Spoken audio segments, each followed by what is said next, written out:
आप सभी को दीपावली की शुभकामनाएं।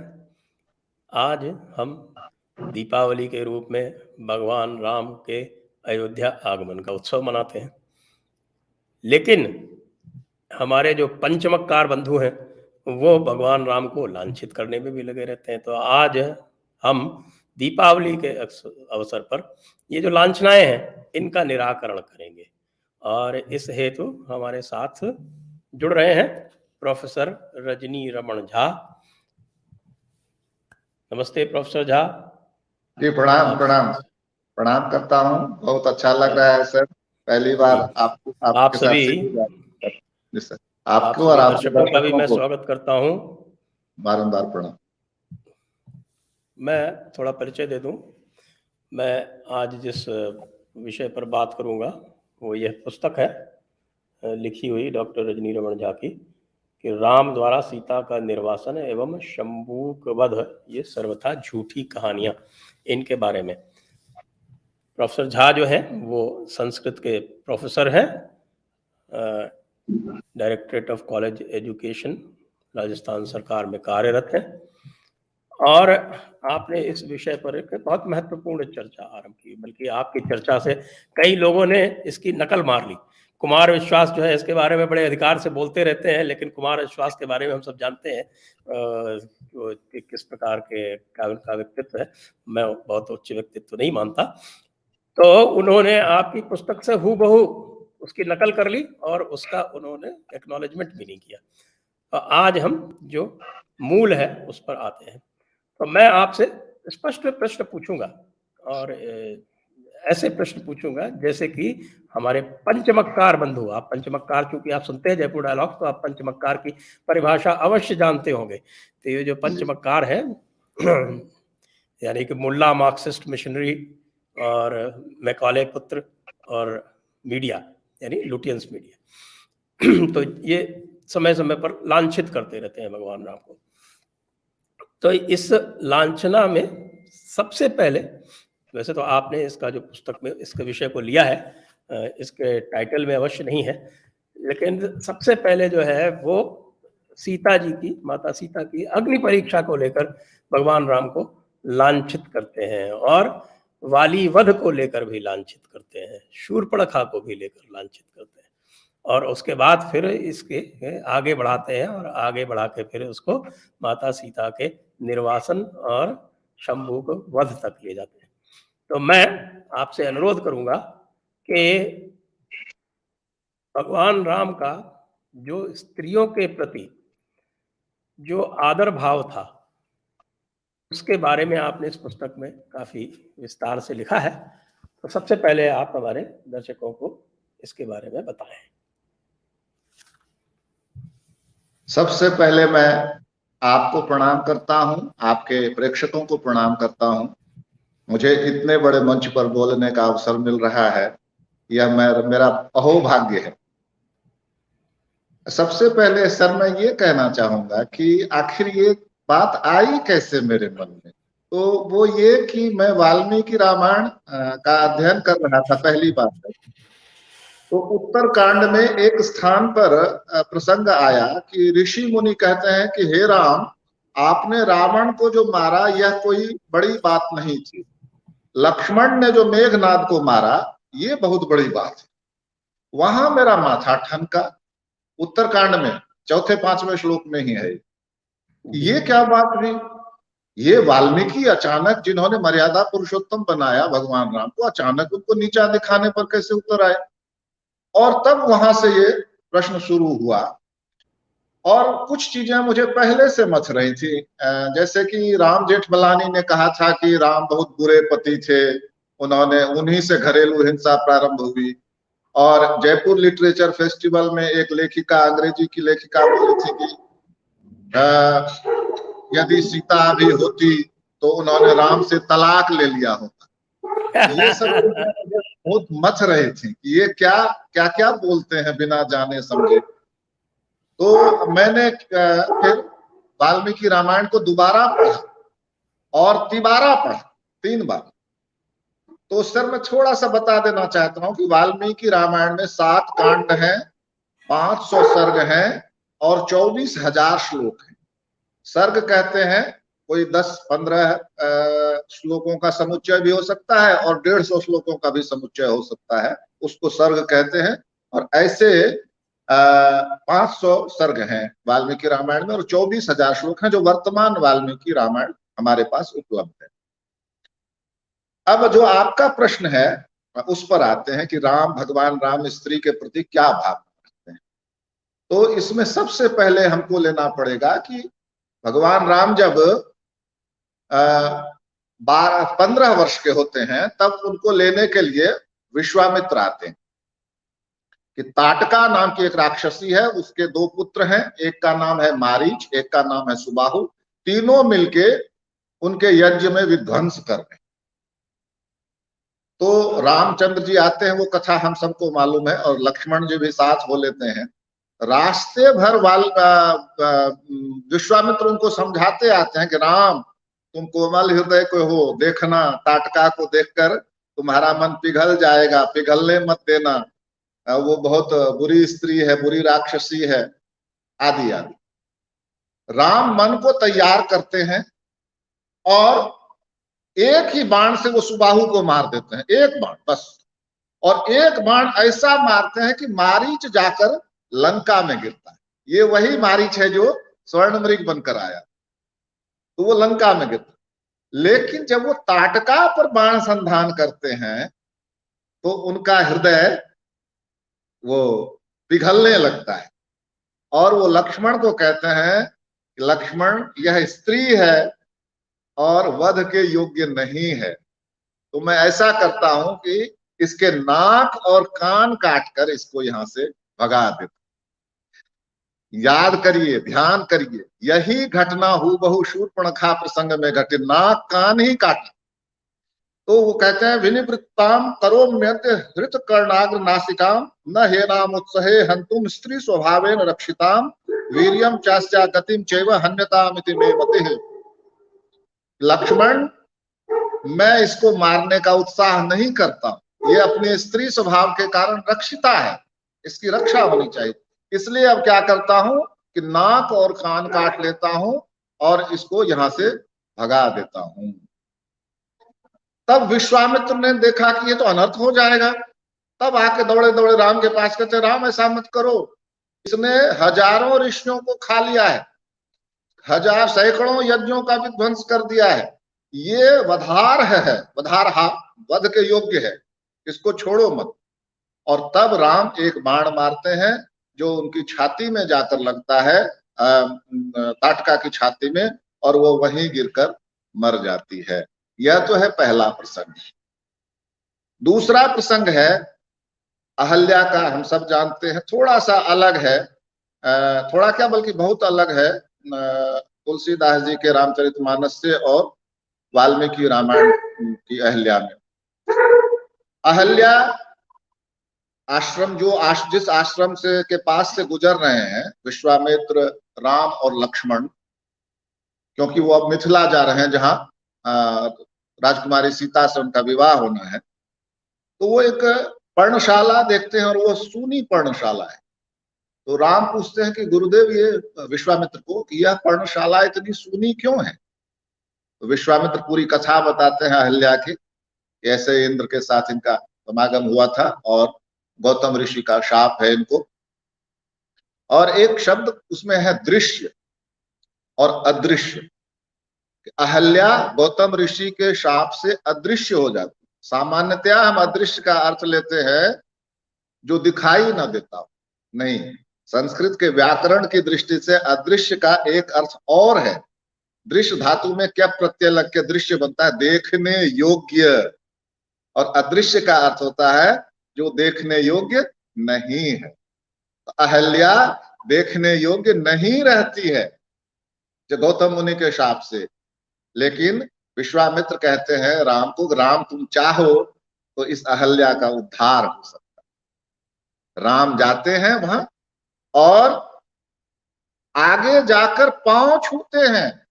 वह अहल्या जो त्याग दी गई गौतम ऋषि के द्वारा और एक प्रकार से समाज के लिए भी अदृश्य हो गई, उनके पांव छूते हैं राम, और जैसे ही राम उनके पांव छूते हैं वो दृश्य हो जाती है, अदृश्य से दृश्य हो जाती हैं, न देखने योग्य से देखने योग्य। अयोध्या के राजकुमार ने चलकर जिसके पांव छू लिए, अब समाज में किसमें दम है कि वो उसको नकार सके।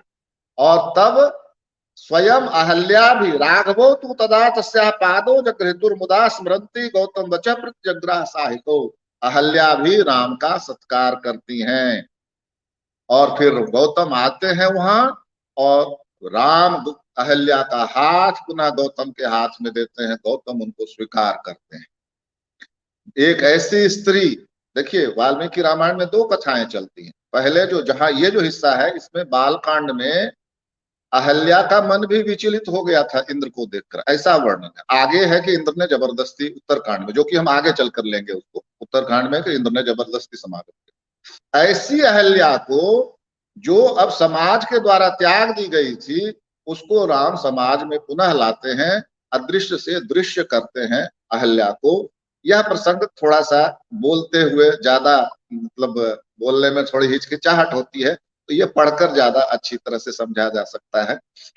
तीसरा जो मैं आपको बता रहा हूं वह है रुमा का प्रसंग। रुमा कौन थी? रुमा थी बाली के छोटे भाई सुग्रीव की पत्नी।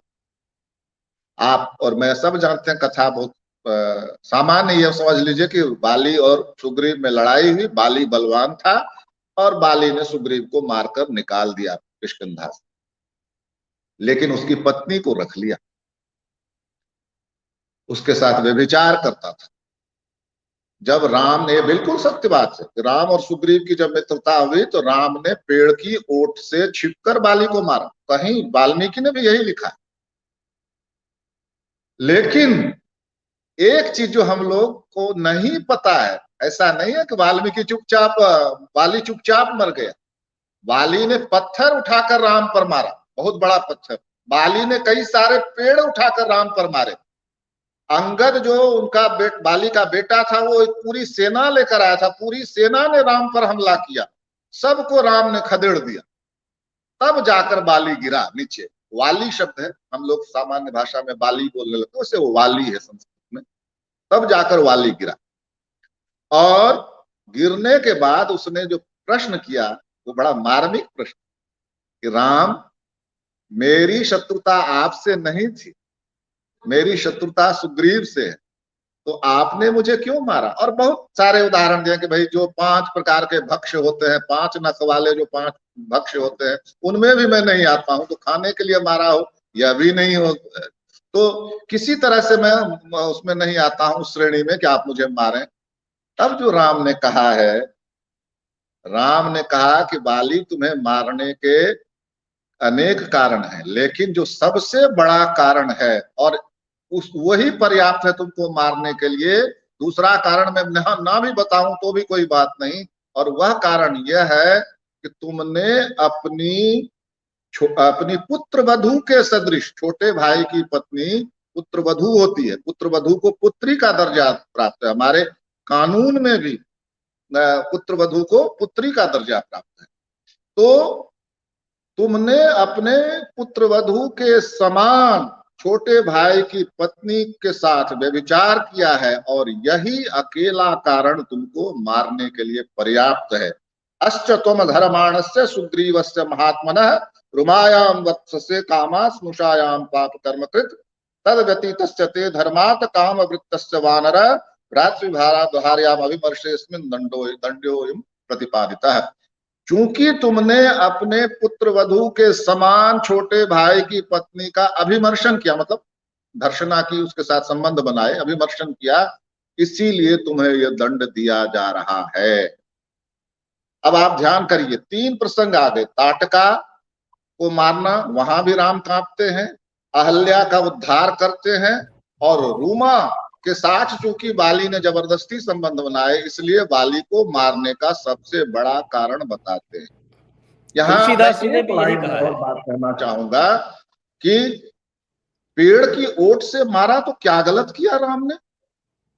जो इस तरह का पापी है उसको तो किसी भी तरह से मारा जाना चाहिए, वो पेड़ की ओट से मारे या पहाड़ की ओट से मारे। मुझे तो कोई दुख नहीं है इस बात के लिए कि राम ने पेड़ की ओर से वाली को मारा तो मारा, वो मारने योग्य था। जी मैं ये कह रहा हूँ कि तुलसीदास जी ने भी यही कहा है, उनकी चौपाई आती है वाली वध के जी प्रसंग में, यही कहते हैं कि अनुज वधु भगिनी सुत नारी, सुनु सठ जी जी कन्या सम ए चारी, इनहि जी। कुदृष्टि बिलो कहि जोई, ताहि बधे कछु पाप न होई। कछु ये पाप बिल्कुल न उन्होंने होई। वाल्मीकि रामायण के अनुसार ही उन्होंने ये बिल्कुल सर लेकिन कहा है। उसमें तुलसीदास जी ने ये नहीं बताया कि वाली भिड़ा भी था राम से। वाल्मीकि हाँ, ने ये बताया वाली बाकायदा युद्ध लड़ा राम से, उसमें फिर पराजित हो गया। जी जी अब हाँ जी शूर्पणखा, सर। जी सर अब आगे अगला शूर्पणखा प्रसंग। शूर्पणखा प्रसंग। मैं ये चाहता हूं सर कि राम सीता को जो कितना प्रेम करते हैं उसी में यह शूर्पणखा प्रसंग भी आता है। तो मैं चाहता हूं थोड़ा सा उसकी भूमिका लेते हुए चलूं, यदि आप आदेश दें तो। जी जी जी बिल्कुल। राम को वनवास हो जाता, मैं ये यहाँ ये कहना चाहता हूं कि अधिकांश हम लोग इस बात से अनजान हैं कि राम कितना प्रेम करते थे सीता से। हम एक मर्यादा पुरुषोत्तम के रूप में देखते रहते हैं उनको कि ठीक है सारी चीजें नियमानुसार हो रही थी। राम एक सामान्य आदमी की तरह भी सीता से प्रेम कर रहे थे। जैसे मैं अपनी पत्नी से करूं, आप अपनी पत्नी से करें, इस तरह से भी प्रेम कर रहे थे सीता से राम। और उसके उदाहरण क्या है, जब राम को वनवास तो उन्होंने जाके सीता को क्या कहा कि सीते, पिताजी वृद्ध हो गए, मेरी माँ वृद्ध हो गई, तो मैं तो जाऊंगा वन में और तुम यहां रहो। तो सीता कहती है अच्छा मैं यहां रहूंगी, मैं तुमसे पहले निकलूंगी राजमहल से और तुम्हारे रास्ते के जो कांटे कंकर हैं उनको चुनती हुई चलूंगी। सर आज देखें पति का ट्रांसफर हो जाता है तो पत्नी कहती है कोई बात नहीं, जाओ हमारा घर बन गया, बच्चे यहाँ हैं, तुम आ जाना वापस ट्रांसफर करा कर, मुझे कोई दिक्कत नहीं है। तो सीता सीता क्यों सीता है सर, ये बिना वाल्मीकि रामायण पर पढ़े समझ में नहीं आ सकती बात। तो जब वो रामचंद्र जी समझ जाते हैं कि ये मानने वाली नहीं है, तो कितनी अच्छी बात कहते हैं सर, वो सुना जाए। आरभस्य शुभ श्रोणी वनवास क्षमा क्रिया, नेदानी त्वदृते सीते स्वर्गोपि मम रोचते। कि हे शुभ श्रोणी, श्रोणी उन दिनों सर स्त्रियों के वर्णन में कोई इतनी वर्जना नहीं थी, आराम से कोई किसी को पतले कमर वाली और सुंदर चेहरे वाली कह दिया करते थे। तो यहाँ रामचंद्र जी कहते हैं कि हे सुंदर कटी वाली सीते, तुम तैयार हो जाओ वन चलने के लिए, और जो इसके लिए आवश्यक सामग्री है उसको बांध लो। तुम्हारे बिना मुझे स्वर्ग का राज्य भी अच्छा नहीं लगता। सीता के बिना राम को स्वर्ग का राज्य भी अच्छा नहीं लगता, और अयोध्या के राज्य के लिए निकाल दिया उनको सर। ये बात कैसे पचा लें हम। खैर इससे हम और आगे चलते हैं, ये बड़ा बहुत रोचक प्रसंग है सर। कि क्या हुआ सर, मैं आज आपको एक बात कहना चाहता हूं आपके माध्यम से दर्शकों तक भी, कि ये जो कहते हैं कि रजिया पहली महिला राजा थी, और वाल्मीकि रामायण में वशिष्ठ ऋषि सीता को राजा बनने का प्रस्ताव रखते हैं। कहते हैं कि पति के बाद पत्नी उसकी अधिकारिणी होती है, इसलिए सीता राजा बनेगी। तो वो कई कांप जाती है, अरे बाप रे ये तो मेरी सारी योजना ही विफल हो जाएगी। तो संजोग देखिए सीता ही तैयार नहीं होती है कि मैं क्यों राजा बनूं, मैं तो जाऊंगी राम के साथ। तो जैसे ही ये बात होती है कि कई दौड़ कर दो चीवर ले आती हैं। चीवर मतलब सन्यासियों के जो वस्त्र होते हैं, पुरुष धोती के ऊपर पहनते थे और स्त्रियां साड़ी के ऊपर पहनती थी। वो एक संकेत था कि हम वनवास में जा रहे हैं और सन्यास में जा रहे हैं। तो जब दो चीवर ले आई तो वशिष्ठ ने पहले तो हाँ वशिष्ठ ने बहुत डांटा कैकेयी को। और वो क्या डांटा कि वनवास राम को हुआ है, सीता को नहीं हुआ है, तो इनके लिए चीवर क्यों लाई। लेकिन वो नहीं मानी और सीता जी ने भी चीवर ले लिए, पर उनको चीवर पहनना नहीं आता। तुलसीदास जी ने भी लिखा है ना, पलंग पीठ तज गोद हिंडोरा, सियु न दिन पगो अपनी कठोरा, कोमलता के लिए। अब वो चुपचाप चीवर लेकर लज्जित होकर खड़ी हो जाती। अब आप देखिए राजा दशरथ हैं, मंत्री हैं, अंगरक्षक हैं, इतना बड़ा दरबार लगा हुआ है, और उन सब के बीच में चलकर राम स्वयं अपने हाथों से सीता को चीवर पहनाते हैं। तस्यास्तत् क्षिप्रम आगत्य रामो धर्मवृतांबरः चीरम बबंध सीताया कौशयस्योपरि स्वयं। मेरी पत्नी क्षण भर के लिए भी लज्जित नहीं होनी चाहिए, ये ध्यान है भगवान राम को।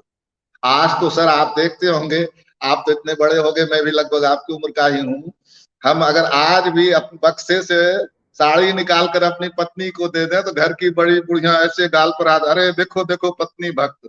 और रामचंद्र जी स्वयं अपने हाथ से चीवर पहनाते हैं भरी सभा में सीता को। न उनको कोई लज्जा है, न उनको कोई क्षोभ है। तो और इसके बाद जब हम आगे बढ़ते कई प्रसंग आते हैं सर, उसमें विराध का प्रसंग आता है। विराध सीता जी को उठाकर ले जाने लगता है तो रामचंद्र जी कहते हैं कि मुझे अपने पिता का राज्य खोने से भी इतना दुख नहीं हुआ जितना मेरी पत्नी को ये राक्षस उठाकर जिसने स्पर्श कर लिया इसका, इससे हो रहा है। और फिर बाद में वो दाहिनी भुजा ही उखाड़ देते हैं विराट की। बहुत सर वो सब तो बड़े वीरता के प्रसंग हैं। राम ने सर आगे बढ़कर किसी से झगड़ा मोल नहीं लिया, लेकिन जब झगड़ा कर लिया सर, जब ठान लिया तो किसी को इस लायक नहीं छोड़ा कि फिर वो खड़ा हो सके। यही तो उनकी विशेषता है, पहले आगे बढ़ के लड़ना और लड़ो तो फिर उसको छोड़ना नहीं इस लायक कि वो फिर तुम पर किसी प्रकार का कोई हमला कर सके। ये है राम। तो खैर अब आपने जो शूर्पणखा प्रसंग का, बहुत रोचक प्रसंग है, वाल्मीकि रामायण में तो और रोचक ढंग से। दोनों भाई पंचवटी में है, सीता जी साथ में है। शूर्पणखा आकाश मार्ग से उड़ती हुई जा रही, एकदम वृद्धा है वो, पेट धसा हुआ, गाल पिचके हुए, झुर्रियां पड़ी हुई चेहरे पर, लेकिन वो राम को देखकर मोहित हो जाती। नीचे उतरती है, नीचे उतर के वो सुंदर सा रूप बनाती है थोड़ा सा, और आकर राम को कहती है कि राम, मैंने तुम्हें देखा, तुम बड़े सुंदर हो, मैं तुम पर मोहित हो गई, मैं तुमसे प्रेम करने लगी। इस सीता को, ये ओछी है, छोटी है, इसका पेट धसा हुआ है, इसको छोड़ो, मुझसे विवाह करो। तो राम कहते हैं कि मैं तो दूसरा विवाह करूंगा नहीं, वो मेरा भाई है लक्ष्मण, वो अकेला है। सर कई लोग लांछन लगाते हैं कि राम झूठ बोले हैं। नहीं सर, राम झूठ नहीं बोले, राम ने कहा है लक्ष्मण अकेला है, अकेला आया है वो, और इसमें झूठ क्या है, लक्ष्मण अकेले आए हैं। और दूसरी बात सर, उन दिनों सर बहुविवाह संभव थे, प्रचलन में थे, तो एक विवाह लक्ष्मण का और हो जाएगा। तो वो ये कहा कि लक्ष्मण यदि तैयार हो जाता है तो उससे मैं विवाह तुम्हारा करा दूंगा। अब देखिए, जो 1 मिनट पहले कह रहे राम मैं तुमको प्रेम करती हूँ, वो पलट के लक्ष्मण के पास चली जाती है और कहती है लक्ष्मण मैं तुमसे प्रेम करती हूँ, तुम मुझसे विवाह कर दो।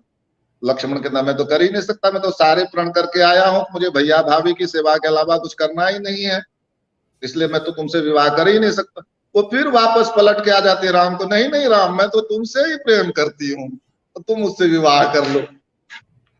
तब राम फिर वही दोहराते हैं, मेरी तो पत्नी है, मैं तुमसे विवाह नहीं कर सकता। तब वो अपने वास्तविक रूप में आ जाती है, क्रोध होते ही आदमी, कोई भी जीव जो है वो संतुलन खोता है, वो अपने वास्तविक रूप में आ गई। और वास्तविक रूप में आते ही उसने कहा कि तुम इस सीता के लिए नहीं मुझे स्वीकार कर रहे हो ना, मैं अभी इसी को मारकर खा जाऊंगी और फिर तुम्हारे साथ इन गिरी कंदराओं में विहार करूंगी। इत्युक्त्वा मृगसावाक्षी मलात सदृशे क्षणा अभ्यगच्छत सुसंक्रुद्धा महोल्का रोहिणीमिव। और उसके बाद वो सीता जी पर, यही इस श्लोक का वही अर्थ है, उस राक्षसी सीता जी पर ऐसे झपटी जैसे कोई आकाश की उल्का रोहिणी पर झपटी हो।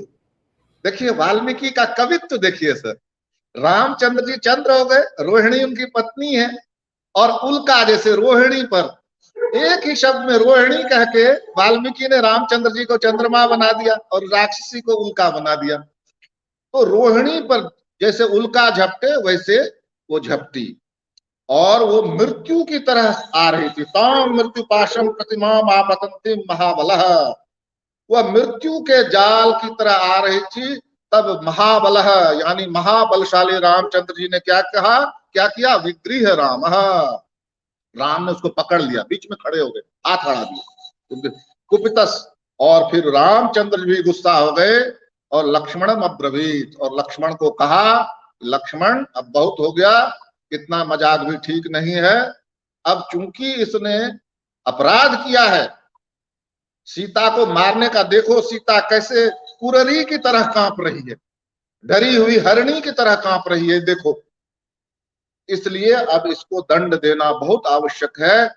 तब लक्ष्मण नाक और कान काट देते हैं। यहां मैं सभी प्रेक्षकों को यह कहना चाहता हूं कि राम चाहते तो मार सकते थे शूर्पणखा, कुछ नहीं होता। 14,000 राक्षसों का उन्होंने वध कर दिया। रावण को बहुत बड़ी सेना लेकर समुद्र पार करके आना पड़ता राम से भिड़ने के लिए, पता नहीं सूचना कब मिलती, लेकिन कितना वो उन्होंने ध्यान रखा, नाक कान काटे, और कितना बड़ा दर्द मोल ले लिया उन्होंने उस शूर्पणखा को जीवित छोड़कर। सर आप तो इतने बड़े अधिकारी रहे हैं, क्या आज की तारीख में शूर्पणखा पर हत्या के प्रयास का मामला चलता कि नहीं चलता? कितनी सजा होती उसको सर? तो राम ने जो सजा दी उसके हिसाब से कम थी या ज्यादा थी? कम ही थी ना। और कितना बड़ा दर्द मोल लिया, उसने जाकर रावण को कहा, यदि मार देते तो कोई देखने वाला नहीं था, कोई जानने वाला नहीं था, कोई सुनने वाला नहीं था, कुछ नहीं होता, राम को आराम से रहते 14 वर्ष। लेकिन कुछ तो ये विधि का विधान भी होता है। उनका जो हृदय की जो कोमलता थी वो उनके ही माथे आके पड़ गई। शूर्पणखा को जो जीवित छोड़ दिया उन्होंने, उसका एक तरह से काल ने ये कहा कि अरे ये तो जीवित होने लायक नहीं थी, तुमने इसको जीवित छोड़ दिया, तो लो अब तुम्हें दंड भुगतो। वही हुआ। तो ये है शूर्पणखा की कथा। जो लोग कहते हैं कि राम ने एक स्त्री पर हाथ उठाया, उनको कुछ नहीं मालूम। बहुत से मेरे पास आते रहते हैं मैसेज, कैसे राम, ये कथा अगर वो पढ़ें तो उनको पता चले कि शूर्पणखा के नाक कान काटने के पीछे की वास्तविकता क्या। अपनी पत्नी को मर जाने देते हो, छोड़ देते, मार दो तुम, क्योंकि तुम स्त्री हो। ये है शूर्पणखा। तो ये सीता को कितना प्रेम करते थे, उसी प्रसंग में ये मैंने अपनी पुस्तक में लिया है। इसके बाद आगे की कथा जो है वह है स्वर्ण मृग। ये बहुत मार्मिक प्रसंग है, इसको अवश्य अपने को जानना चाहिए। स्वर्ण मृग वही मारिच था, ताटका का पुत्र, जिसको एक बाण मारकर राम ने लंका में गिरा दिया। वह स्वर्ण मृग बनकर आया। ये हम लोग स्वर्ण मृग बोलते हैं, वो वास्तव में खाली स्वर्ण मृग नहीं था। उसके शरीर पर नीलम की आभा थी, पन्ने की आभा थी, हर तरह के उसकी आभा थी, रत्न की आभा थी। लेकिन चूंकि सोना हमारे समाज में ज्यादा प्रचलन में है, इसलिए हम उसको स्वर्ण मृग करके कह के काम चला लेते हैं। तो वो जब आसपास घूमने लगा तो सीता जी ने उनको देखा, तो सीता जी मुग्ध हो गई। तो सीता जी ने कहा कि राम, ये स्वर्ण मृग देख रहे हो? कहा देख रहा हूं। तो ये ले आओ। सर स्त्रियों को सोना बड़ा प्रिय होता है। ऐसा गांधी जी ने भी कहा कि अगर स्त्रियों के उसका सोना निकल जाए, पेटी का सोना निकल जाए सारा, तो भारत की गरीबी बहुत जल्दी दूर हो सकती है। तो ये तो हंसी मजाक की बातें हैं सर। वहां वो क्या कहती हैं सीता जी, सुनिए सर। वो कहती हैं कि जब हमारा वनवास पूरा हो जाएगा तो हम इस हरिण को लेकर अयोध्या चलेंगे।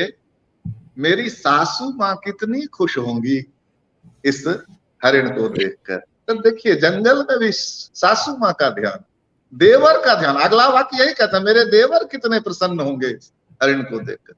सीता सर क्यों, आज जब हम जैसे ही आदर्श महिला कहते हैं तो सीता मुंह से सबसे पहला नाम क्यों निकलता है?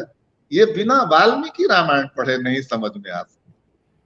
तो मेरी सासू माँ कितनी खुश होंगी और मेरे देवर कितने प्रसन्न होंगे।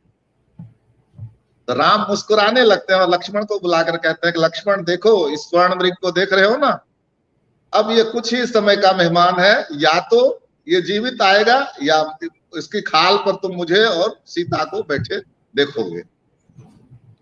सीता जी लास्ट में कह देते हैं कि यदि पकड़ में नहीं आए तो उसको मार देना, इसकी खाल ले चलेंगे अयोध्या। अच्छा, हम इसलिए कि क्षत्रिय के लिए मृगया वर्जित नहीं है, क्षत्रिय के लिए मृगया वो बताई गई है कि हाँ मृगया उसके एक तरह से धर्म में बताया गया। तब लक्ष्मण हाथ पकड़ के कहते हैं, बहुत ही मार्मिक प्रसंग है, बहुत ध्यान से सुनने लगे, कि भैया सोने का मृग न देखा गया न सुना गया। आपको ध्यान है सर, चाणक्य ने भी लिखा है कि ये जो कहते हैं विनाश काले विपरीत बुद्धि, उसमें यही प्रसंग लिया है कि राम भी जानते थे, सीता भी जानती थी कि सोने का मृग नहीं होता, फिर भी वो उसके पीछे चले गए, तो विनाश काले विपरीत बुद्धि, ऐसा ये चाणक्य ने लिखा है। मुझे श्लोक अभी पूरा पूरा याद नहीं आ रहा है। तो राम कहते हैं कि लक्ष्मण चाहे जो हो, अब सीता ने कह दिया तो ये इसमें कोई ननु नच नहीं है। अस्याम आयत्तम अस्माकम यत् कृत्यम रघुनंदन अहम एनम वधिष्यामि ग्रहिष्यामि अथवा पुनः मृगम। अब सीता ने कह दी, मेरे जितने कर्म हैं, हमारे जितने भी कर्म हैं सीता के अधीन हैं, यानी जो सीता कहेगी वो करना है हमें। इसलिए अब या तो मैं इस मृग को मारूंगा या पकड़ कर लाऊंगा, अब बीच में कोई किंतु परंतु नहीं है। यह है सर राम का सीता के प्रति प्रेम। आप लोग वो लिटरेचर फेस्टिवल वाली कह रहे हैं कि सीता तलाक ले लेते, राम अभी होते तो हम लोग उनको जोरू का गुलाम कहते सर। आप कहते, मैं कहता कि ओ देखो सीता जो कहती है वो करने के लिए हरदम तैयार रहते हैं तुम, और राम चले जाते हैं।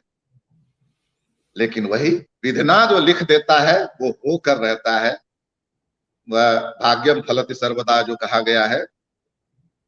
और जैसे ही राम ने उस स्वर्ण मृग को बाण मारा, वो हा लक्ष्मण हा सीते कहकर अपने वास्तविक रूप में मारीच रूप में आ गया और मर गया। वो आवाज आई सीता तक, सीता घबरा गई। लक्ष्मण को कहा जाओ देखो, लक्ष्मण ने कहा कि भैया को इस त्रिलोक में कोई मार ही नहीं सकता, आप निश्चिंत रहिए। तब सीता जी ने बहुत कटु वाक्य कहा।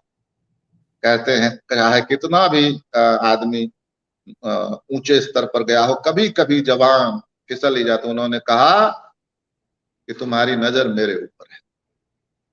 और ये चीज ऐसी लगी उनको दिल में, कहा अब मैं जा रहा हूं, कोई अनर्थ होने वाला है, तभी आप जैसी स्त्री के मुंह से यह वाक्य निकला। और वो चले जाते हैं और इधर वो अनहोनी हो जाती है, रावण आकर उनका अपहरण कर लेता है। अब देखिए सर कैसा गजब का प्रसंग है, इधर से जा रहे हैं लक्ष्मण, उधर से राम आ रहे हैं भागते हुए, दोनों का मेल होता है। लक्ष्मण तुम यहाँ कैसे? भैया मैं आना नहीं चाहता था, भाभी ने बड़ी कटुक्ति कही मुझे, इसलिए मैं आ गया। अरे लक्ष्मण अनर्थ हो गया।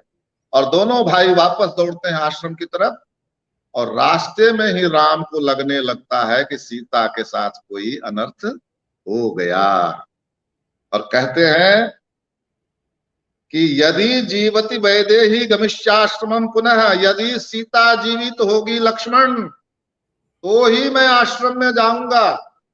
समृद्धा यदि वृत्तासा प्राणस त्यक्षामि लक्ष्मण, यदि वो मर गई या उसको कोई अपहरण करके ले गया तो मैं यही प्राण त्याग दूंगा, मैं अयोध्या नहीं जाऊंगा। यह है राम। लक्ष्मण को भी नहीं कहा कि मैं तुम्हारे साथ कुछ करूंगा, नहीं, मैं स्वयं अपने प्राण त्याग दूंगा यदि मुझे सीता नहीं मिली तो। यदि वो हंसती हुई नहीं आई, उसने मेरा स्वागत नहीं किया, तो मैं अपने आप को समाप्त कर लूंगा लक्ष्मण। लोग एक बार किसी ने पूछा तो मारा क्यों नहीं अपने आप को? अरे वाल्मीकि रामायण पढ़ेंगे तो पता चलेगा, वो मरने के लिए तैयार थे। लक्ष्मण ने रोका कि भैया हम पूरी पृथ्वी छानेंगे और फिर भी सीता माता नहीं मिलती हैं, तब आपको जो इच्छा हो वो करिएगा। तब राम ने अपने आप को रोका, नहीं तो वो अपने प्राण देने के लिए तैयार हो गए थे। अब मुझे नहीं जाना अयोध्या, सीता के बिना मैं नहीं जा सकता। इतनी मार्मिक, जो भी सहृदय व्यक्ति है वो राम के रोने से, और वो साथ साथ रोना शुरू कर देगा। मेरे तो कितनी बार मेरे आंसू निकले। वो जाके पेड़ों को पूछते हैं, क्यों? सीता प्रकृति की पुत्री है ना, पेड़ों से बात करती हैं सीता, पशुओं से बात करती हैं सीता। मैं समझता था ये कैसे हो सकता है, मैं देखता हूं बहुत सी मेरी बेटी पशुओं से बात करती है। तो वो बात करती थी तो वो जाके सारे 25 तरह के तो वृक्षों के नाम है मैंने इसमें लिखे हैं, यहां तक कि वो बाघ को जाकर कहते हैं कि बाघ यदि तुमने मुझे सीता का पता बता दिया तो मैं तुम्हारे ऊपर आगे कभी बाण नहीं चलाऊंगा। पागलपन। और हवा, सूर्य को कहते हैं, हवा को कहते हैं संसस्व वायु कुल पालनीताम मृता हृता पथि वर्तते। हे वायु, मुझे बताओ कि मेरे कुल का पालन करने वाली सीता कहाँ है? वह मारी गई, उसका अपहरण हुआ, या जल फूल आदि लाने के लिए कहीं गई है और रास्ते में है, ये है। और वही नहीं मिला। फिर आगे बहुत प्रसंग है, पूरे 5 सर्ग हैं जिसमें राम रो रहे हैं सीता को खुश। 5 सर्ग 163 श्लोक बोलना तो बहुत भारी पड़ जाएगा। तो उसके बाद वो किष्किंधा जाते हैं, बाली को मारते हैं, और वहां जो वर्षा ऋतु में विलाप करते हैं वो सब मैंने लिए हैं अपने पुस्तक में। मैं यहाँ थोड़ा सा उसका संवरण इसलिए कर रहा हूँ कि संभवतः सीमा होगी इसकी भी। जी हाँ। अब हम तो 36 मिनट हो चुके हैं, हम इसे अब 1 इसके घंटे के बाद जो भीतर समाप्त। अग्नि परीक्षा है, आपने प्रारंभ में उल्लेख किया, इसमें कुछ कोई प्रश्न हो सर तो आप कर सकते हैं ताकि मैं उसको और सही ढंग से आप आगे चले, अग्नि परीक्षा पे चले। आगे जी। सब लोग ये मानते हैं, मुंह दबा के, अरे राम ने सीता की अग्नि परीक्षा ले ली। सबसे पहली बात, वाल्मीकि रामायण पढ़ने से अपना यही भ्रम दूर होता है कि राम ने सीता की अग्नि परीक्षा ली थी। सीता ने अग्नि परीक्षा दी थी। राम ने एक बार भी नहीं कहा है अग्नि परीक्षा देने की। क्या हुआ है ये जानना बहुत जरूरी है। रावण मारा जा चुका, राम ने विभीषण को कहा और हनुमान को कि जाओ सीता को ले आओ, नहला धुलाना। 13 महीने रही थी वहां, एकदम एक कपड़े में, बाल बाल कैसे हो गए होंगे। तो ये जरूर राम की इच्छा रही होगी कि मेरी पत्नी है, एकदम ऐसी दशा में न आए तुम लोगों को, थोड़ी सी तो ठीक लगे, नहला धुला देना और उनको कुछ गहने पहना देना। गहने पहनाने में कोई ऐसी बात नहीं थी, गहने थे उस समय भी, सीता जी के पास गहने थे वो पोटली में। तो वो नहा धो, उनको सीता ने कहा मैं तो ऐसे ही जाना चाहती हूँ, इसी रूप में। तो विभीषण कहते हैं कि रामचंद्र जी ने ही कहा है कि थोड़ा नहा धोकर थोड़ा सा ठीक लगू, ऐसा। तो नहाती धोती हैं, विभीषण उनको अच्छा वस्त्र ला के देते हैं और आभूषण भी पहन लेते। इतना होने के बाद क्या होता है कि विभीषण कहते हैं पालकी ला दूं क्या? शिविका शब्द होता है संस्कृत में उसके लिए, शिविका। तो राम को मिलने की शीघ्रता में, आतुरता में वो कहती हैं ले आओ, और वो उस शिविका पर बैठ जाती हैं। अब शिविका चली आ रही।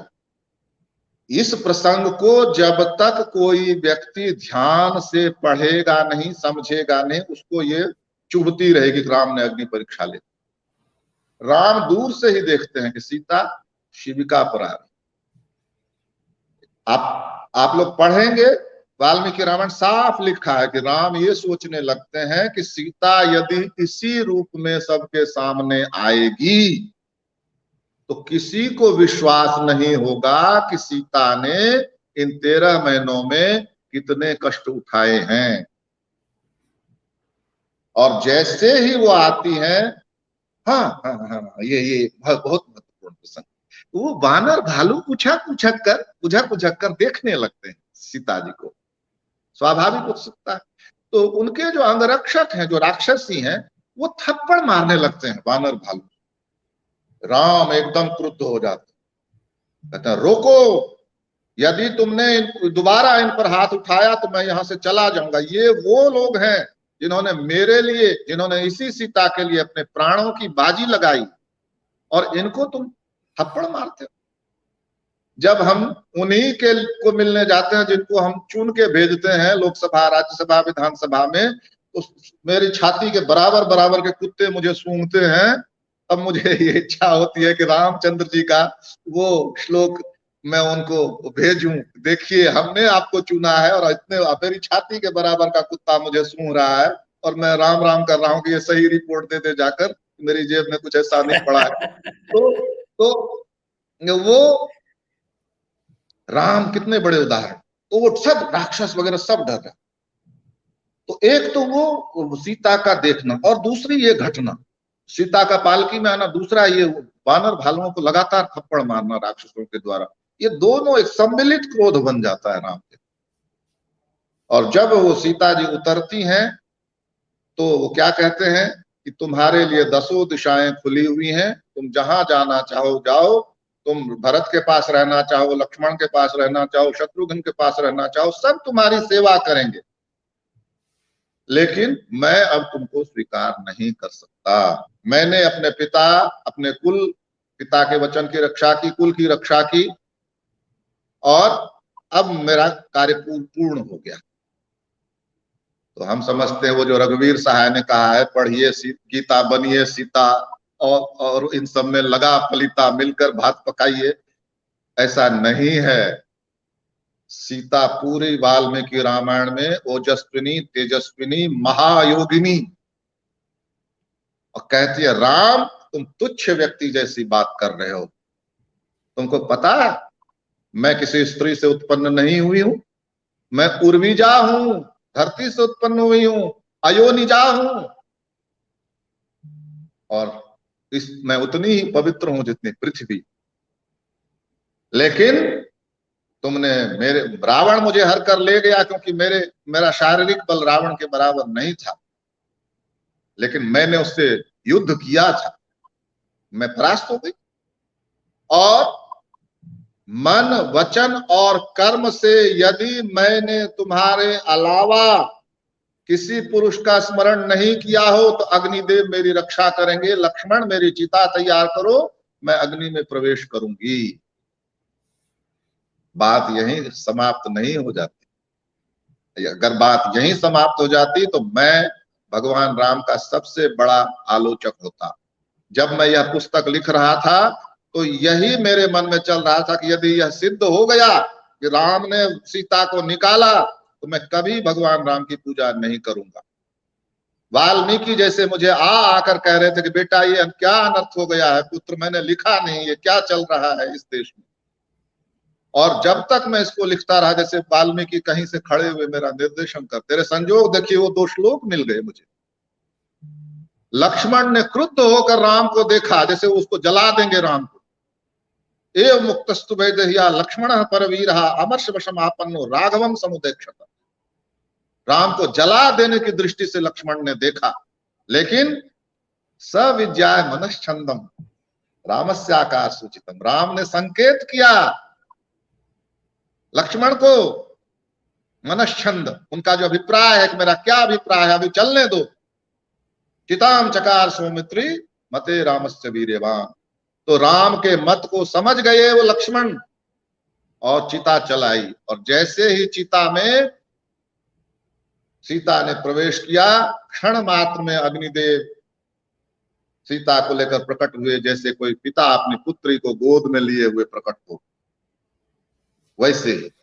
और कहा राम तीनों लोकों में सीता अनिंद्य है, इससे पवित्र स्त्री कोई और नहीं है, और मैं तुमको आदेश देता हूं कि आज के बाद तुम कोई इसको कटु बात नहीं कहोगे। तो राम क्या कहते हैं कि अग्निदेव क्या मुझे ज्ञात नहीं था कि सीता इतनी पवित्र है कि रावण अपने मन से भी धर्षणा नहीं कर सकता इस। लेकिन यदि यह नहीं होता, ये बात, तो संसार ही सीता को अपवित्र समझता और मुझे मूर्ख समझता। इसीलिए मैंने इसमें हस्तक्षेप नहीं किया, हो जाने दिया। और जैसे सूर्य से उसकी प्रभा और मनस्वी से उसकी कीर्ति दूर नहीं होती है, उसी तरह से सीता मुझसे कभी दूर नहीं होगी। और ऐसा कह के सीता को स्वीकार किया। यदि वो 2 श्लोक नहीं होते जिसमें लक्ष्मण गुस्से से राम को देखते हैं और राम इशारा करते हैं कि जो चल रहा है चलने दो, तो मैं भी सबसे बड़ा आलोचक होता। लेकिन उन 2 छंदों ने मेरे मन की के सारे क्लेश को दूर कर दिया कि एक पूरी योजना थी ये राम की। लोग प्रश्न करते सीता जली क्यों नहीं? अग्नि में। ये तो दूसरी बात हुई ना, पहली बात तो ये समझना है कि अग्नि परीक्षा में कोई दोष नहीं था। अब अग्नि ने जलाया क्यों नहीं, इसका उत्तर भी मेरे पास है, और इसका उत्तर भी वाल्मीकि रामायण में ही है। उस महायोगिनी महातेजस्विनी को अग्नि क्या जलाता, वो तो उसके इशारे पर काम करता था। सुंदर कांड में सीता जी साफ साफ कहती हैं रावण को कि रावण, मैं इस समय तुमको भस्म कर सकती हूं, लेकिन मेरे पति का यश दूषित होगा, मेरी तपस्या कमजोर होगी, इसलिए मैं तुमको भस्म नहीं कर रही।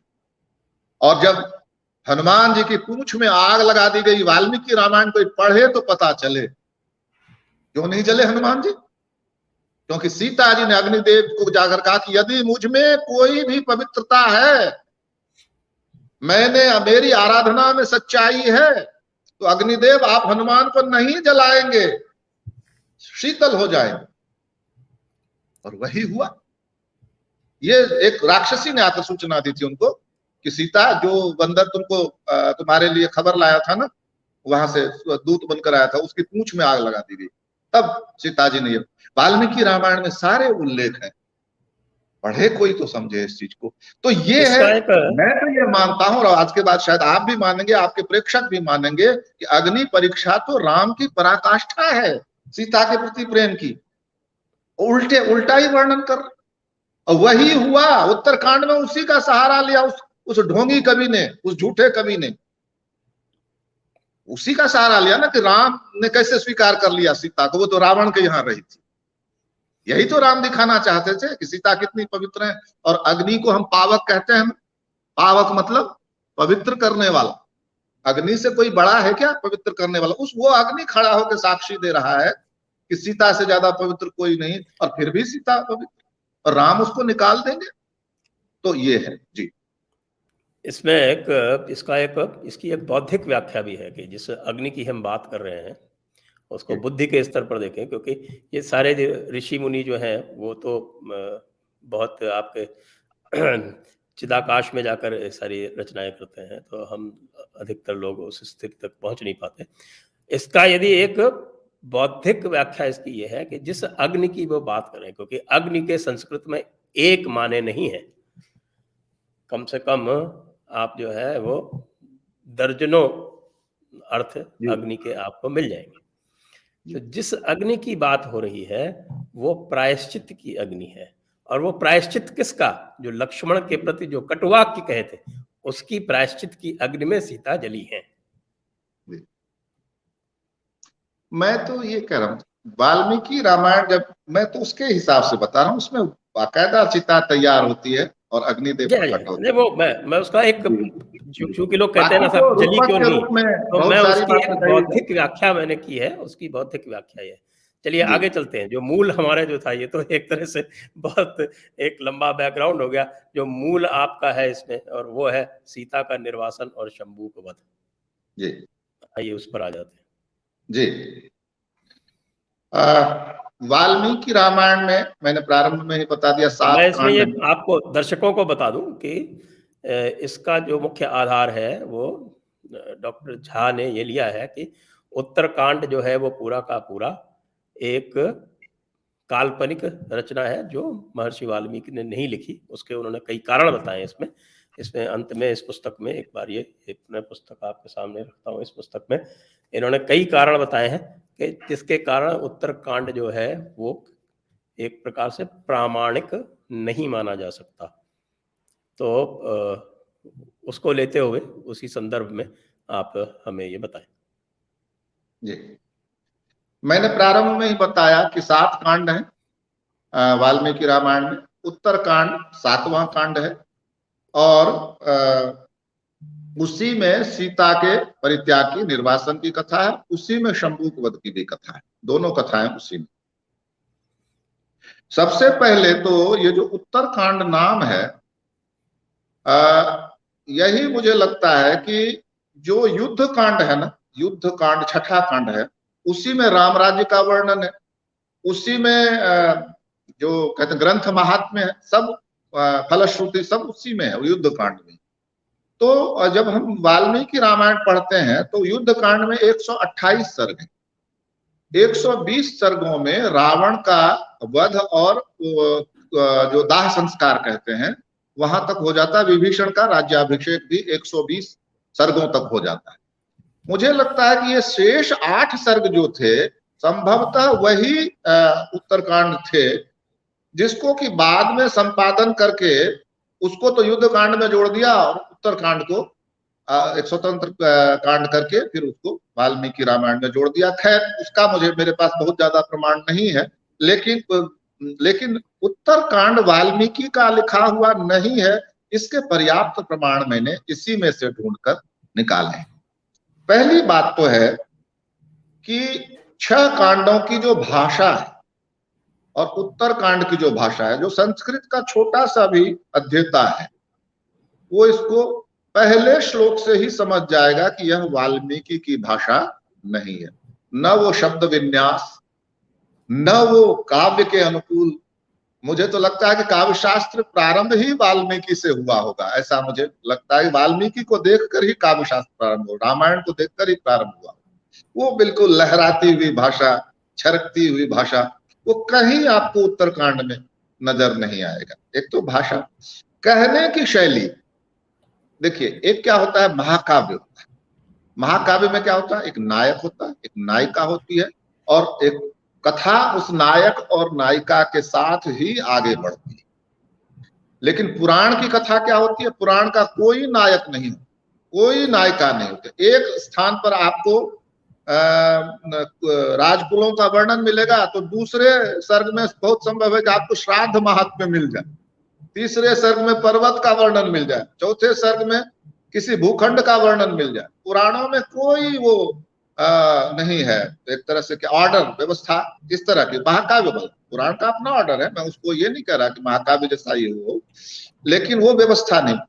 उत्तरकांड इसी तरह से रावण की कथा है, मृग की कथा है, वशिष्ठ की कथा है, हनुमान की कथा है, श्वेत की कथा है, विष्णु की कथा है, उर्वशी पुरुरवा की कथा है, ययाति की कथा है, शुक्राचार्य की कथा है। राम और सीता तो बिल्कुल एकदम कहीं कोने में पड़े हुए से लगते हैं उसमें।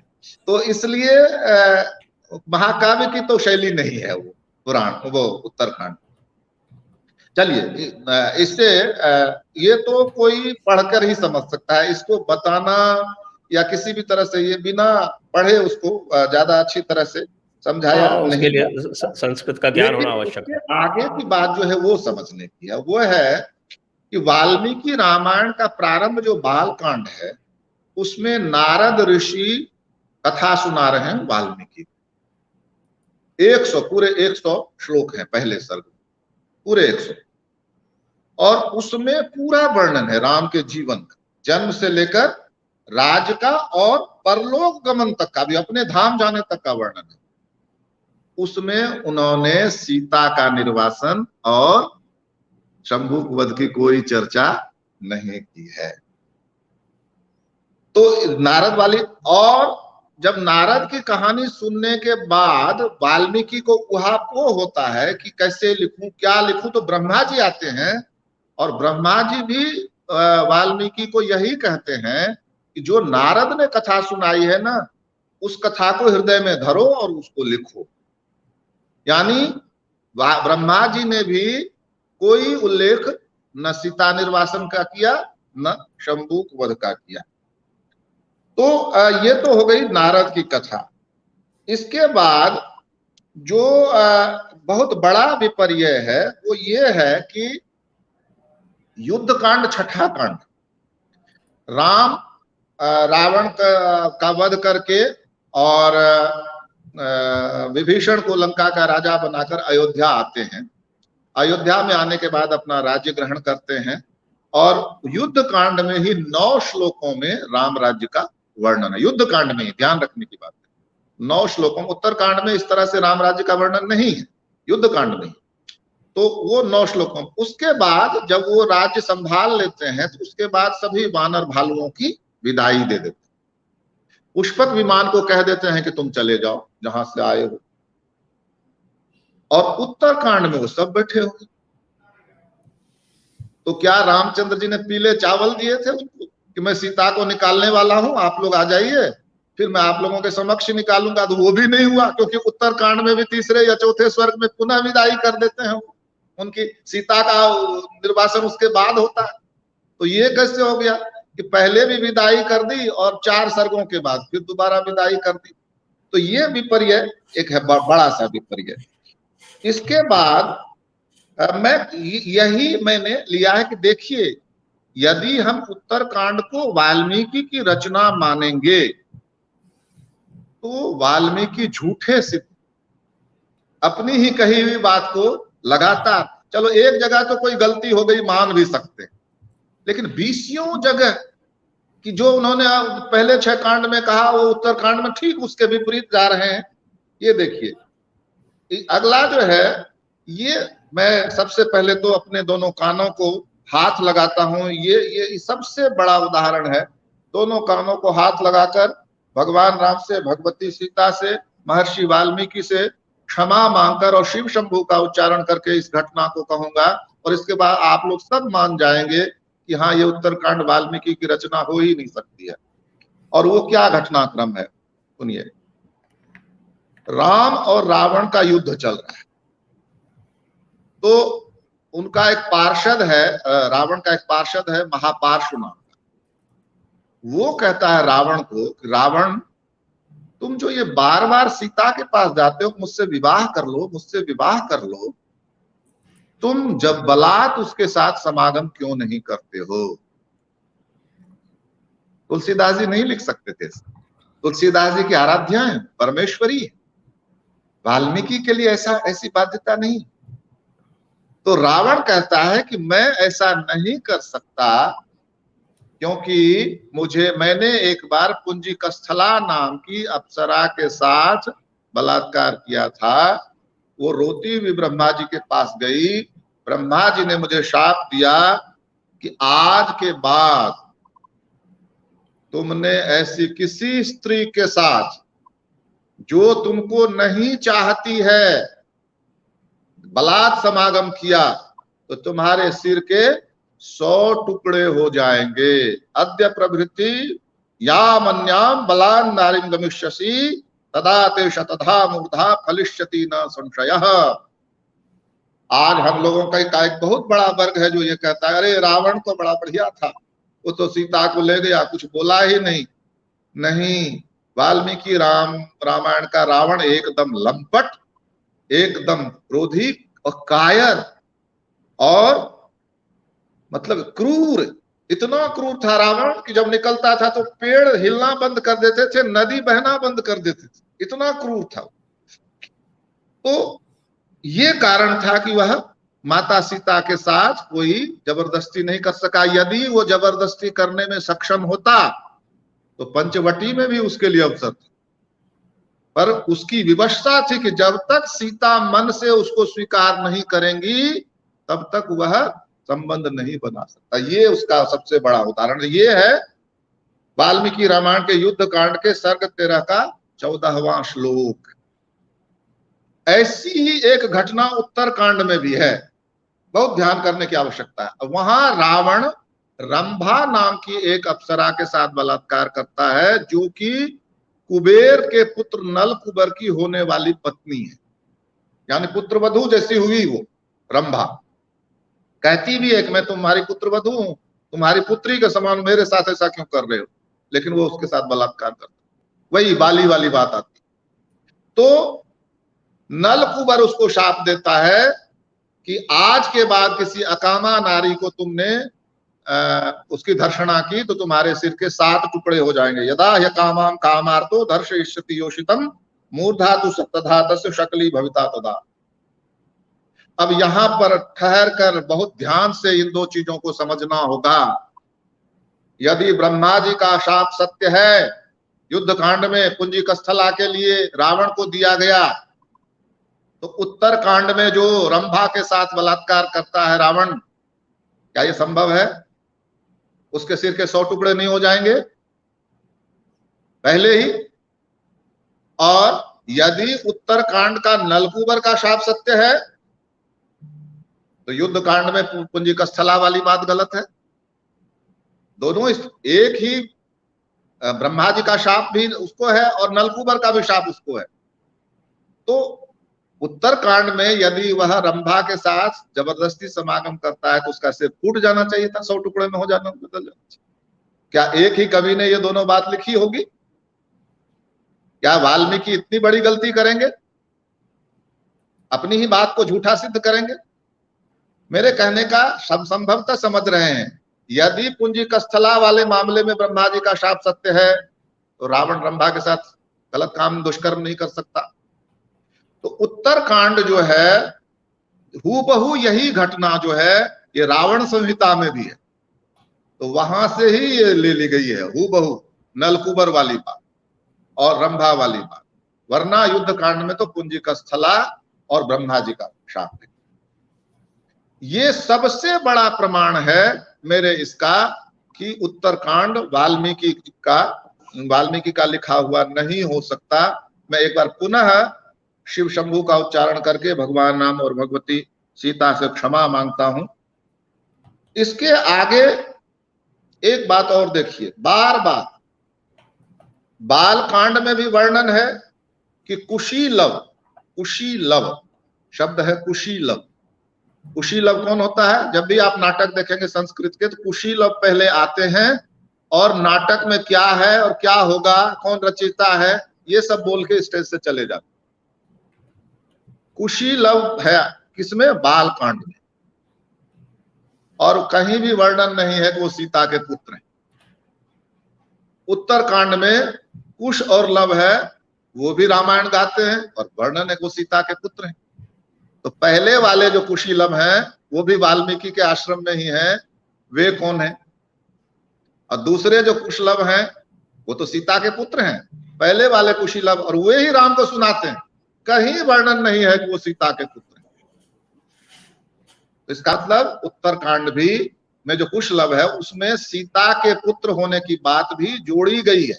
हो सकता है वो सीता के पुत्र हों, लेकिन इन 6 कांडों से उसकी संगति नहीं बैठती है। आगे इसके एक बड़ा उदाहरण मैं आपको देने जा रहा हूं। अभी अभी हमने सुना कि अग्नि परीक्षा में सीता जी को लेकर कौन निकले? अग्नि। लेकिन उत्तरकांड में भी एक बार अग्नि परीक्षा की चर्चा है और उसमें सीता जी के गवाह कौन बनते हैं? इंद्र। यहां अग्नि वहां इंद्र, ऐसा कैसे हो गया? एक ही वाल्मीकि ने कैसे लिख दिया? और तो और एक जो शाप देते हैं गौतम ऋषि इंद्र को, किसमें? अहल्या वाले प्रसंग में, उसमें भी बहुत बड़ा अंतर है। क्या है देखिए, पहला शाप जो देते हैं बालकांड में अहल्या और इंद्र के प्रसंग में इंद्र को जो शाप देते हैं गौतम, वो क्या है? मम रूपम समास्थाय कृतवानसि दुर्मते अकर्तव्यमिदम स्माद् विप्लस्तम भविष्यसि। कि तुमने मेरा रूप धरकर जो ये अकर्तव्य किया है इससे तुम अफल हो जाओगे। अफल हो जाना मतलब नपुंसक हो जाओ।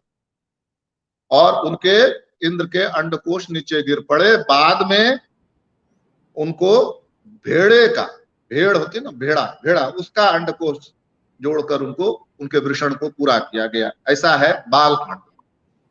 और उत्तरकांड में भी ये घटना है। एक और चीज बता दूं, बालकांड में अहल्या और इंद्र की सहमति बताई गई है। उत्तरकांड में इंद्र बलात्कार करता है अहल्या का और शाप देते हैं गौतम मुनि। वो सुनिए, वो एकदम अलग है, उस शाप से एकदम अलग। यस्मान में दर्शिता पत्नी त्वया वासम निर्भया तस्मात् तुम समरे शक्र शत्रु हस्तम गमिष्यसि। तुमने निर्भय होकर मेरी पत्नी के साथ जो समागम किया है तुम शत्रु के हाथ में पड़ जाओगे। और अयम तु भावो दुर्बुद्धे यस्त्वे प्रवर्तिता मानुषेषु लोकेषु भविष्यति न संशय। ये जो तुमने जार कर्म किया है ये लोगों में भी फैल जाएगा, संसार में भी, और उसमें हर एक व्यक्ति का आधा पाप तुम्हारे ऊपर पड़ेगा। और आगे बहुत बहुत लंबा है, उसमें आगे ये कहते हैं कि तुम अपने इंद्र पद से च्युत हो जाओगे। मैंने केवल तुमको ही ये शाप नहीं दिया है, समस्त इंद्र के लिए दिया है। यहाँ एक बहुत अच्छी बात जो ध्यान में आती है कि इंद्र कोई एक व्यक्ति नहीं है, इंद्र एक पद है। तो मैंने केवल तुम इंद्र के लिए नहीं दिया है, ये समस्त इंद्र के लिए ये दिया है। एष शापो मया मुक्त इत्यसो त्वां तदा ब्रवीत। यानी आप बाल कांड में जो गौतम का शाप है और उत्तर कांड में जो गौतम का शाप है, कहीं मेल नहीं, कुछ भी कॉमन ग्राउंड नहीं है, कुछ भी नहीं। तो ये क्या एक वाल्मीकि ने ही लिख दी है दोनों? अपनी ही बात को उत्तरकांड में गलत सिद्ध करते चले जाएंगे क्या?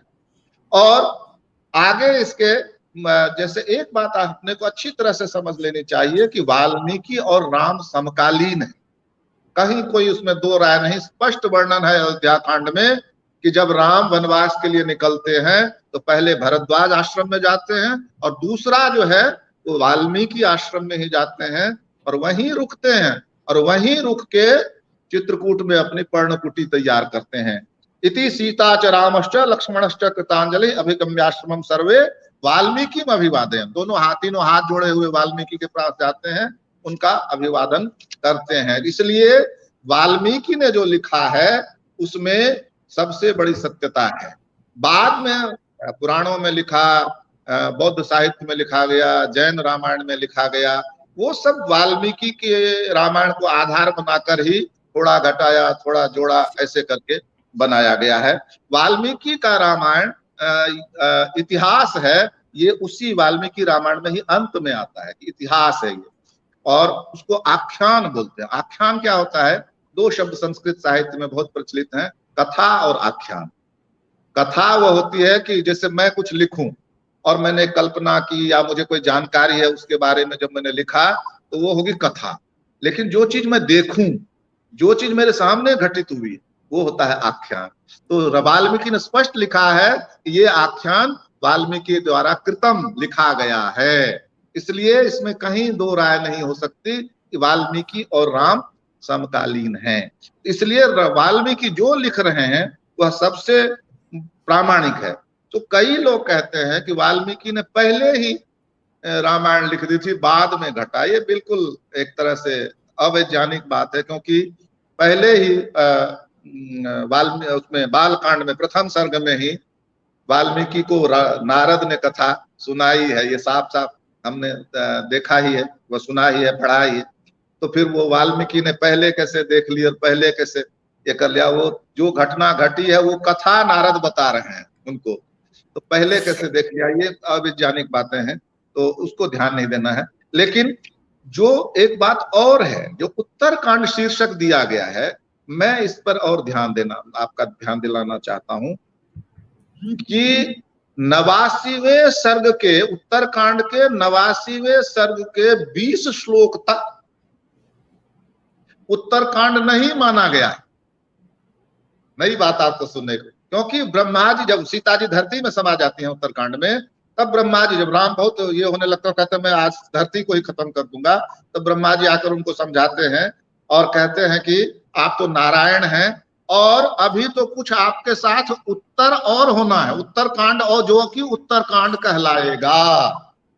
यानी वहां से ब्रह्मा जी के अनुसार वहां से उत्तरकांड शुरू होता है। इसलिए मेरी दृढ़ धारणा है कि उत्तरकांड कोई एक ग्रंथ नहीं है, कई ग्रंथों का घालमेल है। कुछ वहां से ले लिया गया, कुछ यहाँ से ले लिया गया, उसको जोड़ के एक कथा बना दी गई और उसको उत्तरकांड बना दिया गया। तो मैं समझता हूं कि सारे 20 पॉइंट हैं, इतना सारे 20 पॉइंट बताने पर तो बहुत समय लग जाएगा। लेकिन एक बात और मैं यहाँ जरूर जोड़ देना चाहता हूँ। जो ये कहते हैं, मुझे भवभूति से मैंने पढ़ा, उत्तर रामचरितम बड़े ध्यान से पढ़ा और कालिदास के रघुवंश में भी वर्णन आता है। मेरे मन में पीड़ा हुई कि एक रजनी रमन झा नाम का एक छोटा सा संस्कृत का अध्येता, उसने ये गलतियां पकड़ ली और भवभूति नहीं पकड़ पाए, कालिदास नहीं पकड़ पाए, या फिर उनका काव्य, महाकाव्य और उनका नाटक उस उच्चता को प्राप्त कर पाए। शायद यही ध्यान में रखते हुए उन्होंने ज्यों का त्यों चलने दी। जो भी हो, ऊपर कभी मिलेंगे मुझे कालिदास और भवभूति, तो मैं ये प्रश्न जरूर करूंगा उनसे कि मेरे जैसा छोटा व्यक्ति जब ये पकड़ पाया कि ये चीज एक नहीं है, वाल्मीकि का लिखा हुआ नहीं है, तो आप लोग क्यों नहीं पकड़ पाए? मुझे उत्तर चाहिए उनसे, कहीं भी किसी जन्म में मैं उनसे उत्तर मांगूंगा इसका। और वो जो भवभूति ने कहा है कि आराधनाय लोकस्य मुंचतो नास्ति में था, कि स्नेहम दयाम च सौख्यम च यदि वा जानकीमपि आराधनाय लोकस्य मुंचतो नास्ति में था। चाहे स्नेह दया सौख्य जानकी तक को भी यदि मुझे छोड़ना पड़े लोगों के लिए तो भी मुझे दुख नहीं होगा। तो मैं उनसे भवभूति से विनम्र प्रश्न करता हूं कि जब राम वनवास जा रहे थे और भरत जी उनको लौटाने के लिए गए, पूरी अयोध्या उनको लौटाने के लिए गई, तो रामचंद्र जी क्यों नहीं लौटे? लोक आराधन तो तब होता ना, क्यों नहीं लौटे? इसलिए कि सत्य जो है, सत्य सत्य राम के लिए लोक आराधन से बढ़कर है। और सत्य क्या है? सत्य है कि उनके पिता ने वचन दिया था उनकी मां को, और अब अपने वचन से पीछे भाग रहे हैं वो। अब मां मांग रही है कि राम को वनवास दो। अपने पिता को सच करने के लिए, उसके वचन को सच करने के लिए राम वन में जाते हैं, लौटते नहीं हैं। ये वाल्मीकि ने कहा है इसमें कि अपने पिता का वचन सत्य करने के लिए वे वन में गए, सत्य को सिद्ध करने के लिए वे वन में गए, न कि लोकाराधन के लिए। ऐसा स्पष्ट लिखा है। ये मेरे इस समय मेरे से निकल रहा है, लेकिन वो श्लोक एक पूरा का पूरा श्लोक है वो। जी हाँ। अब मैं आपसे अनुरोध करूंगा कि हम शंबूक का जो प्रकरण है वो भी उत्तरकांड में है, उसकी अब चर्चा कर लें, क्योंकि समय काफी हो गया है। इससे अधिक लंबा चलेगा तो फिर लोग जो है फिर वो सुनेंगे नहीं पूरा। जी जी जी, शंबूक वध। जी हाँ, शंबूक वध का निराकरण करके फिर हम इससे समाप्त करेंगे। हाँ, शंबूक वध में कोई बहुत ज्यादा कहने की बात नहीं है। उत्तरकांड वाल्मीकि का नहीं लिखा हुआ है। जी हाँ, तो उत्तरकांड में ही तो शंबूक वध है। हाँ सही है। तो एक तो सीधा सा ये है कि राम शूद्रों को कितना प्रेम करते थे कि आपको एक दो उदाहरण मैं समझता हूं, पूरी हो गई बात मेरी। मैं बस कितना प्रेम करते थे कि जब वो वनवास जाने लगे तो 14 वर्ष का धन अपने दास दासियों को दे दिया कि उसको दुख ना हो मेरे वन जाने पर। 14 वर्ष का धन रोते हुए, और काम क्या दिया कि मेरे घर की संभाल करना। ये नहीं दिया कि मैं मतलब दे दिया, उनको काम दिया मेरे घर की संभाल करना। घर की संभाल तो दशरथ की सेना करती, अंगरक्षक करते, राम ने उन्हीं को क्यों रखा? अथा ब्रवीत बाष्प कलास्तिष्ठतश्चोपजीविनः स प्रदाय बहुद्रव्यम एकैकस्योपजीवनम् लक्ष्मणस्य यद् विष्णुम गृहं च यदिदं मम अशून्यम कार्यमेकैकं यावदागम्यं मम। और तुलसीदास जी ने भी कहा है, सर आप तो तुलसीदास जी के रामचरितमानस के अध्येता है, मैं कई बार सुनता हूं आपके मुंह से, दासी दास बुलाए बहोरी गुरु हिस्सों पे बोले कर जोरी, इनके सार संभाल गोसाई करब ऐसे करब अपने पुत्र के समान, इनके सार संभाल गोसाई करब जनक जननी की नाई, करब जनक जननी की नाई। ये जो दास दासी हैं मेरे, इनके जनक और जननी की तरह से सार संभाल करिएगा। दास दासी कौन होते थे सर? क्षत्रिय, ब्राह्मण, वैश्य कौन होते थे? दास तो कहा ही मनु ने कि दास तो शूद्र के साथ दास लगना चाहिए। तो ये था राम के का शूद्रों का सुमंत्र। सुमंत्र सूत थे। सूत वो होता है जो रथ हाँकता भी है, रथ बनाता भी है। वो सुमंत्र मंत्री थे और सबसे प्रधानमंत्री थे। कैकेयी को फटकार लगाई उन्होंने जोरदार। जब वो, अब कोई शूद्र जिसको हम कहेंगे कि छोटा है, उसकी सामाजिक हैसियत छोटी है, वो महारानी कैकेयी को फटकार लगा सकता है? और फटकार लगा दे, तुम तो अपनी माँ की तरह दुष्ट हो, जैसे तुम्हारी माँ दुष्ट थी वैसे ही तुम दुष्ट हो। ये सुमंत्र कहते हैं कैकेयी को। और एक बहुत अच्छी बात वाल्मीकि ने कहा कि शूद्र भी आर्य हैं। प्रयाताश्चार्य संघाता रामम दृष्टुम सल। लक्ष्मण के साथ राम को देखने के लिए आर्य चले, और आर्य में एक ही गाड़ी पर बैठे हैं सर, एक ही शकट पर। कई शकट होंगे, मतलब एक ही शकट पर ब्राह्मण भी बैठा है, क्षत्रिय भी बैठा है, वैश्य भी बैठा है, शूद्र भी बैठा है।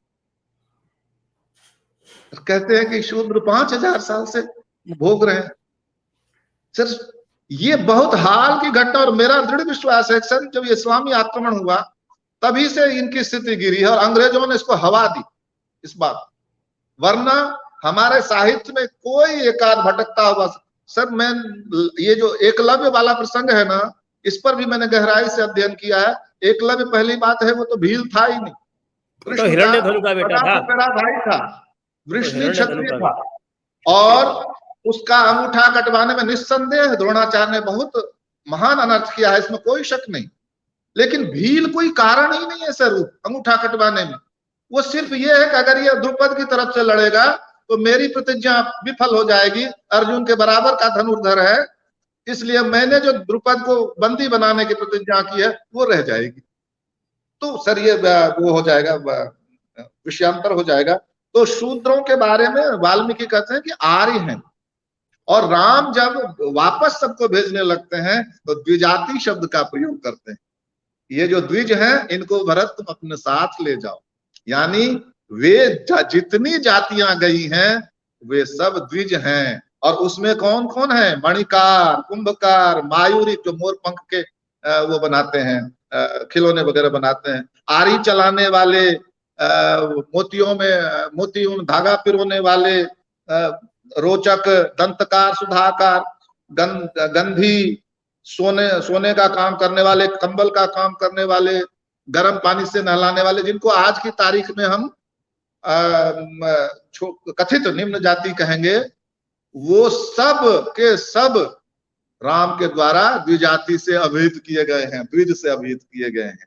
यानी सर उस समय शूद्र शब्द अधिक प्रचलन में था ही नहीं तो वाल्मीकि को इतने नाम नहीं गिनाने पड़ते अलग अलग। इसलिए शंभुक वाली बात जो है वो तो कहीं से पचती ही नहीं। और दूसरी बात है सर वो है ही नहीं, उत्तरकांड वाल्मीकि का लिखा ही नहीं है। और अंतिम बात करके मैं इसको समाप्त करना चाहता हूँ, सचमुच बहुत बड़ी बात हो गई, और वो ये है कि यह मैंने अपनी इस पुस्तक में जितने संभावित प्रश्न हो सकते हैं सबको, मुझे नहीं लगता कि कोई प्रश्न बचेगा।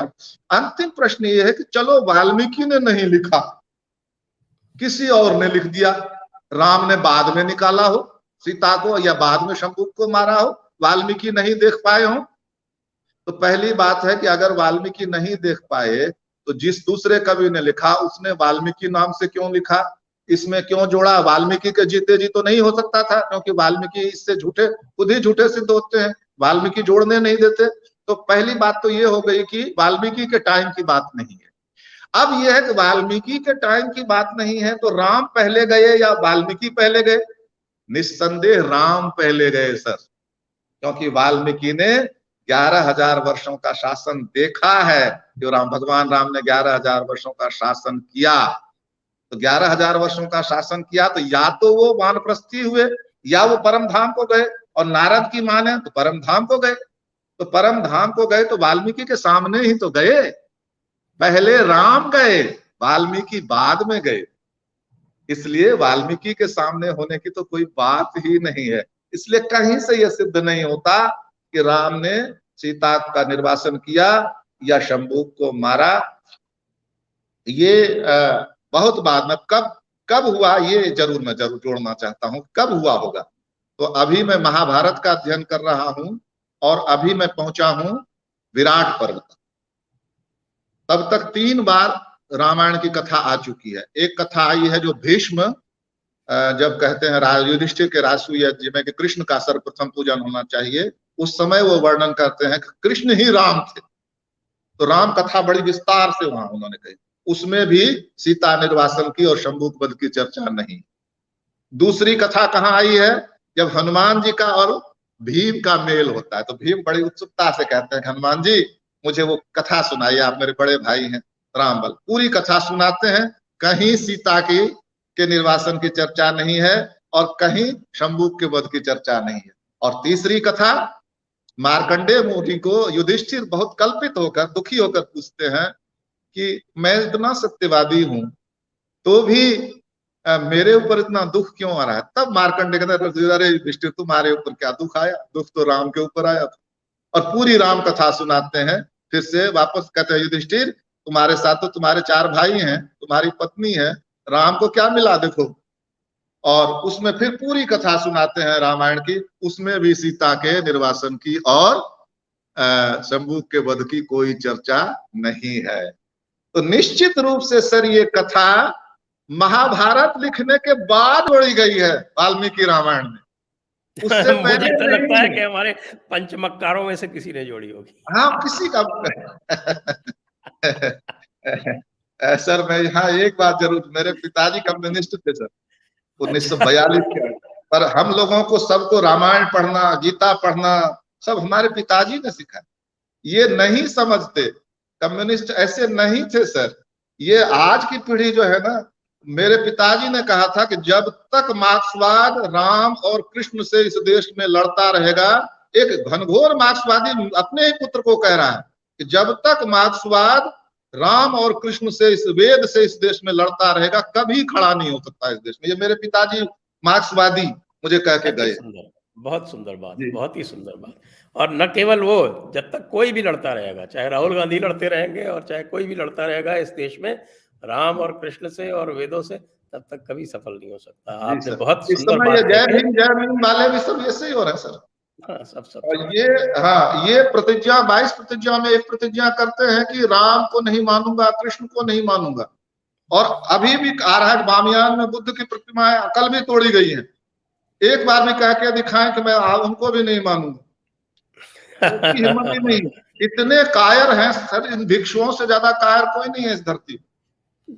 करोड़ों बौद्धों को मुसलमान बनाया मुस्लिम आक्रमणकारियों ने, ये एक को भी नहीं बना सके वापस। बौद्ध बना ले, हिंदू तो छोड़े, बौद्ध बना। चलिए, तो अब मुझे लगता है कि समय पर्याप्त हो गया है, तो हम इसी बिंदु पर इसको यहाँ समेटेंगे। सर मैं कैसा बोल पाया मैं, तो नहीं, आपने बहुत सुंदर बहुत रोमांचित हो रहा हूँ, आप जैसे व्यक्ति से बात करके रोमांचित हो रहा हूँ। तो बहुत ही सुंदर किया। बस शंभू वध के बारे में एक मैं अपनी तरफ से अवश्य जोड़ना चाहता हूँ कि सशरीर स्वर्ग जाने की जो जिद है वो मर्यादा के विरुद्ध है। तो यदि ऐसा कार्य करने वाले का मर्यादा पुरुषोत्तम ने वध भी किया तो उचित किया, उसको शूद्र मान कर नहीं, उसको मर्यादा उल्लंघन करने वाले की भांति किया। इसमें शूद्रत्व और जो जातिवाद या वर्णवाद है ये बाद के लोगों ने जोड़ा है। मर्यादा का हनन करेगा उसका वध राम अवश्य करेंगे। इसमें अलग से कुछ नहीं बोलूंगा सर, मेरी निश्चित मान्यता है कि हुआ ही नहीं है घटनाक्रम। तो वो बात अलग है, लेकिन अगर हुआ भी है तो वो कहता हूँ होना बिल्कुल उचित था यदि हुआ है। इसी के साथ मैं आपका बहुत आभारी हूँ, आपने अच्छा समय निकाला और बहुत सुंदर, आपने सुंदर विधि से पूरा इसका वर्णन किया इस प्रसंग का। तो आपको बहुत बहुत धन्यवाद। ये कोई पुस्तक भी चाहे ना तो मुझे, मैं निःशुल्क वितरण करता हूँ, जिनको भी चाहिए होगी वो मुझे। आपका पता जो है वो डिस्क्रिप्शन में डाल दूंगा इसमें जी। तो जिनको भी ये पुस्तक चाहिए हो वो उस पते पर लिखकर मंगवा सकते हैं। और यदि आपका कोई ईमेल एड्रेस हो तो वो भी आप मुझे दे दें तो वो भी मैं डिस्क्रिप्शन में डाल दूंगा। इसी के साथ बहुत बहुत धन्यवाद। जय हिंद, वंदे मातरम, जय श्री राम। वंदे, जय श्री राम।